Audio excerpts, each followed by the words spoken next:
የሩሲያ ዩክሬን ጦርነት አሳሳቢ ደረጃ ላይ ደርሷል። የምዕራባውያን የገንዘብ ድጋፍ ጉዳይ፣ በአሜሪካ ፖለቲከኞች መካከል ያለው የሐሳብ ልዩነት እንዲሁም ዓለም አቀፍ የደህንነት ስጋቶች ዕለት ከዕለት መነጋገሪያ ሆነው ዘልቀዋል። የሩሲያ አቋም ጠንካራና ከሞላ ጎደል ቋሚ መሆኑ የአውሮፓ ምድር ሰላም ነስቶታል። የኔቶ አባል ሀገራት ወደ ሩሲያ ድንበር እንዲጠጉ የማትፈልገው ሩሲያ የዩክሬን ሜዳማ ቦታዎች ጥቃት እንዲደርሱብኝ ምክንያት ይሆናሉ በማለት ዘመቻውን አጠናክራለች። እነዚህ ሜዳማ አካባቢዎች ይዞ የምትገኘው ይህች ሀገር ለአሸማጋይ አለመች ማለቷን በርካቶች ያነጋገረ ጉዳይ ነው። የሩሲያና የዩክሬን ጦርነት ከተቀሰቀሰ ወደ 4 ዓመት ገደማ እየተጠጋ በሄደበት በዚህ ወቅት ግጭቱ ከመሬት ላይ ውጊያ አልፎ ወደ ከባድ ዲፕሎማሲያዊ ፍጥጫ፣ የኢኮኖሚ ጦርነትና የዓለም አቀፍ ተቋማትን መናጥ ተሸጋግሯል። ሰሞኑን የወጡ ዘገባዎች እንደሚያመላክቱት ጦርነቱ ሩሲያና የሰሜን አትላንቲክ ጦር ቃል ኪዳን ድርጅትን ኔቶ ወደ ቀጥተኛ ጦርነት ሊያስገባ የሚችል አደገኛ መስመር ላይ ይገኛል። በሌላ በኩል የአውሮፓ ህብረት ለዩክሬን የፈቀደው ግዙፍ ብድርና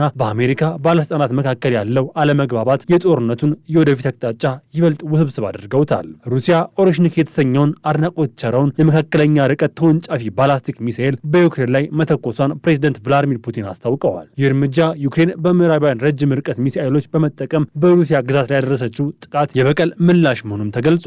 ፕሬዚደንት ፑቲን ለሩሲያ ህዝብ ባደረጉት የቴሌቪዥን ንግግር እንደገለጹት ይህ አዲስ ሚሳኤል ከድምፅ ፍጥነት በ10 እጥፍ የሚፈጥን መሆኑን ተናግረዋል። ሚሳኤሉ በአሁኑ ወቅት በዓለም ላይ ያለ ማንኛውም የአየር መከላከያ ስርዓት ሊያስቆመው እንደማይችል ፑቲን በኩራት አብራርተዋል። ጥቃቱ ያረፈው በዴንፕሮ ከተማ የሚገኝ አንድ ትልቅ የሚሳኤል ማምረቻ ኢንዱስትሪ ማዕከል ላይ መሆኑንም ተገልጿል። ፑቲን ጥቃቱን የሰነዘሩት የዩክሬን አሜሪካ የጦር ሰራዊት ታክቲካል ሚሳኤል ሲስተም ASCMS እና በብሪታንያው ሰራሽ ስቶርም ሻዶ ወይም የአውሎ ነፋስ ጥላ ተብሎ የተሰየሙት ሚሳኤሎችን በመጠቀም በሩሲያ ግዛት ላይ ጥቃት ማድረሷን ተከትሎ እንደሆነም ገልጸዋል። ጦርነቱ አሁን ዓለም አቀፋዊ ባህሪ እየያዘ ነው ያሉት ፑቲን ሩሲያ መሳሪያዎቻቸውን በሷ ላይ ሊጠቀሙ በፈቀዱ ሀገራትና ወታደራዊ ተቋማት ላይ ጥቃት የመሰንዘር መብቷ የተጠበቀ መሆኑን አስጠንቅቀዋል። የዩክሬን ፕሬዝዳንት ቮሎዲሚር ዜሌንስኪ ይህንን ጥቃት ግልጽና ከባድ ጦርነት የማባባስ ትንኮሳ ሲሉም ጠርተውታል። ሩሲያ አዲስ ሚሳኤል መጠቀሟ ጦርነቱ ወደ ሌላ አቅጣጫ ለመውሰድ ያላትን ፍላጎት ያሳያል የሚሉት ፑቲን ዓለም አቀፉ ማህበረሰብ ለዚህ ድርጊት ጠንካራ ምላሽ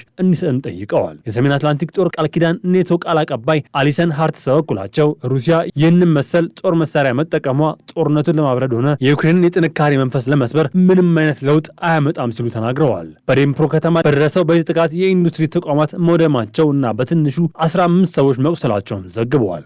ጥቃቱ የተፈጸመው በርካታ እናቶች ባሉበት ሚሳኤል በመሆኑ በሰማይ ላይ ፍንዳታ እንደ ርችት ታይቶ እንደነበር የዓይን እማኞች ገልጸዋል። ይህ አዲስ ክስተት በሩሲያና በምዕራባውያን መካከል ያለውን ፍጥጫ ወደ ከፍተኛ ደረጃ ያደረሰው ሲሆን ጦርነቱ የኒውክሌር ስጋት ያለበት አዲስ ምዕራፍ ውስጥ መግባቱን የፖለቲካ ተንታኞች እየገለጹ ይገኛሉ። ሩሲያ በድርጊት የተበሳጨችውን ኪየቭን ማስጠንቀቂያ ሰጥታለች። የሩሲያና የኔቶ ቀጥተኛ ግጭት ውስጥ ሊገቡ እንደሚችሉም ስጋቶች አይለዋል። ክሬምሊን በቅርቡ ባወጣው መግለጫም ጦርነቱ ከዩክሬን ወሰን አልፎ ወደ ኔቶ አባል ሀገራት ሊዛመት እንደሚችልም ጠንካራ ማስጠንቀቂያም ሰጥተዋል። ሩሲያ ይህን ለማለት ያስገድዳት ዩክሬን በምዕራባውያን የሚሰጧትን የረጅም ርቀት ሚሳኤሎች በመጠቀም በሩሲያ ግዛት ውስጥ ጥቃቶች ማጠናከሯም ነው። እንደ ክሬምሊን ቃል አቀባይ ዲሚትሪ ፔስኮቭ ገለጻ የምዕራባውያን ሀገራት ዩክሬን የላቀ ጦር መሳሪያዎችን እንድትጠቀም መፍቀዳቸው በእሳት እንደመጫወት ይቆጠራል። ሩሲያ ይህን ድርጊት በቀጥታ ኔቶ በጦርነቱ እንደገባ አድርጋ እንደምትመለከተውም ገልጻለች። ይህ ማስጠንቀቂያ የወጣው ዩክሬን በሩሲያ የኤነርጂ መሰረተ ልማቶችና ወታደራዊ ይዞታዎች ላይ የምታደርሰውን ጥቃት በከፍተኛ ሁኔታ በጨመረበት መሆኑ ነገሩን አሳሳቢ አድርጎታል ሲል የኢቢሲ ዘገባ ያሳያል። ሩሲያ ለዚህ ምላሽ ይሆን ዘንድ የኒውክሌር ፖሊሲዋን በማሻሻል በማንኛውም የሉዓላዊነት ስጋት ወቅት የኒውክሌር መሳሪያ ልትጠቀም እንደምትችል ፍንጭም ሰጥታለች።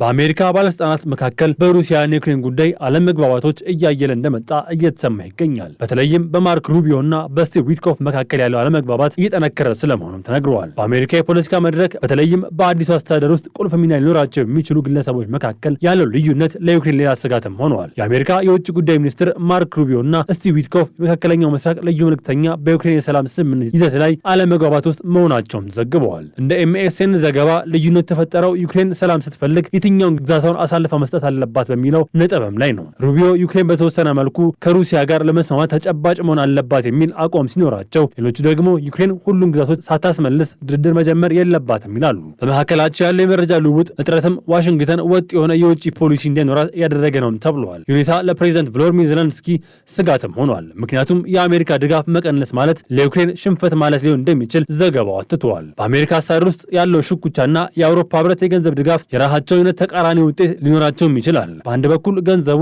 ዩክሬንን ሲያጠናክር፣ በሌላ በኩል በአሜሪካ ባለስልጣናት መካከል ያለው አለመግባባት ሩሲያ ይህን ክፍተት ተጠቅማ ጫናዋን እንድታበረታ እድል ይሰጣል። በምስራቃዊ ዩክሬን በተለይም በዶንቦስ አካባቢ ያለው ውጊያ እጅግ አሰቃቂ ደረጃ ላይ ደርሰዋል። ሩሲያ የሰው ማዕበል የተባሉ ስልት በመጠቀም ጥቃቷን ቀጥላለች። ሁለቱ ወገኖች በየቀኑ በመቶዎች የሚቆጠሩ ድሮኖችን ለስለላና ለጥቃት እየተጠቀሙም ነው። ይህ ጦርነት በቴክኖሎጂ የታገዘ ግን ደም አፍሳሽም አድርጎታል። በሌላ በኩል የሩሲያ ሚሳኤሎች የዩክሬን ኤሌክትሪክ ማመንጫ ኢላማ ማድረጋቸውም ቀጥለዋል። ይህም በሚሊዮኖች የሚቆጠሩ ዩክሬናውያንን በብርድና በጨለማ ውስጥ እንዲኖሩም አድርገዋል።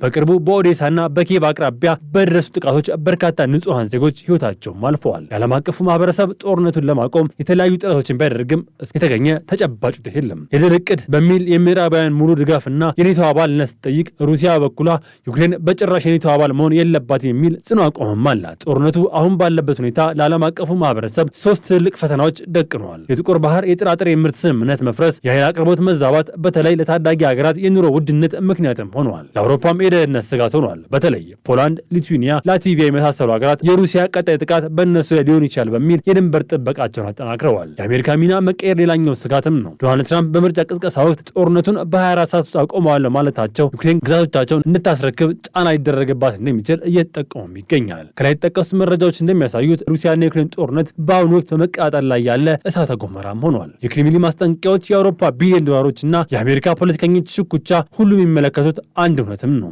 ጦርነቱ ከመሬት ላይ ውጊያ በላይ መሆኑን ነው።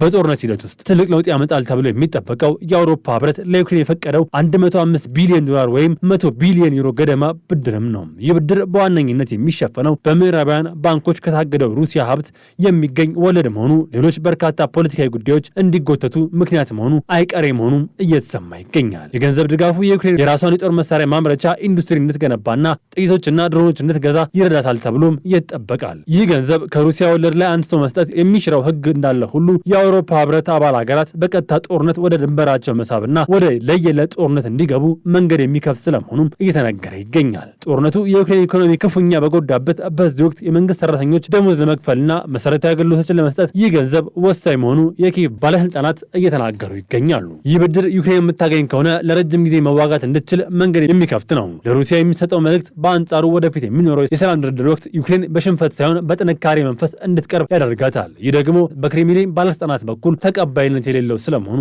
እየተነገረም ነው። ሩሲያ ይህን እርምጃ የዕለት ተዕለት ስርቆት በማለት የጠራችው ሲሆን በምላሹም በአውሮፓ ህብረት ኩባንያዎች ላይ እርምጃ እንደምትወስዳለች። ዩክሬን በምዕራባዊ እርዳታ ሉዓላዊነቷን ለማስከበር ስታገል፣ ሩሲያ ደግሞ በምዕራባውያን ላይ ያላትን ተጽዕኖ ለማረጋገጥ እየሞከረችም ነው። በሚቀጥሉት ወራት የሚወሰዱ ዲፕሎማሲያዊ እርምጃዎች ጦርነቱን ወደ ሰላም ያመራል ወይም ሶስተኛው የዓለም ጦርነት ያመራል የሚለው የሚወሰን ይሆናል። ዓለም አቀፍ ማህበረሰብ በዚህ ውጥረት ውስጥ ሆኖ የነገው ሁኔታ በስጋት እየጠበቀም ይገኛል።